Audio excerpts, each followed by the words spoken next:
সাবধানতার যে সাফল্যের চাবিকাঠি, এই ভিডিওটা দেখে আমরা বুঝতে পারছি যে শিক্ষা নিতে পারি যে ডাকাতরা ডাকাতি করতে এসে উল্টা নিজে জান নিয়ে পালানো লাগছে। কারণ কি, তারা সতর্ক অবস্থানে ছিল, তারা সাবধানতা অবলম্বন করছে।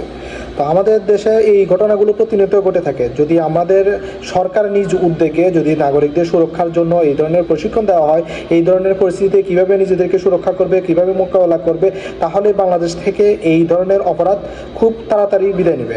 আপনি চাইলে ভারতের মুকেশ আম্বানিতে ডাকাতি করতে পারবেন না। আপনি কখনো শোনেন নাই যে ডাকাত কোনো আরাবিয়ান বাড়িতে এই ধরনের ঘটনা ঘটছে। কারণ কি, রাষ্ট্রীয়ভাবে এই দেশের নাগরিকদের আরাবিয়ানদের নাগরিকদের সুরক্ষার জন্য তারা প্রশিক্ষণ দিয়ে থাকে। তারা নাগরিকদের এই ধরনের মোকাবেলা থেকে কীভাবে রক্ষা করবে সরঞ্জাম দিয়ে থাকে। আমাদের দেশের সরকারেরও উচিত আমাদের দেশের নাগরিকদের সুরক্ষার জন্য এই ধরনের প্রশিক্ষণ দেওয়া, এই ধরনের সরঞ্জাম দিয়ে নাগরিকদেরকে সহযোগিতা করা এবং পুরোটা দেশকে সিসিটিভির আওতায় নিয়ে আসা। যেই ধরনের ফাঁকা ঘর, দোকানপাট, মহল্লাগুলোতে সিসিটিভি বাধ্যতামূলক করে দেওয়া। আমাদের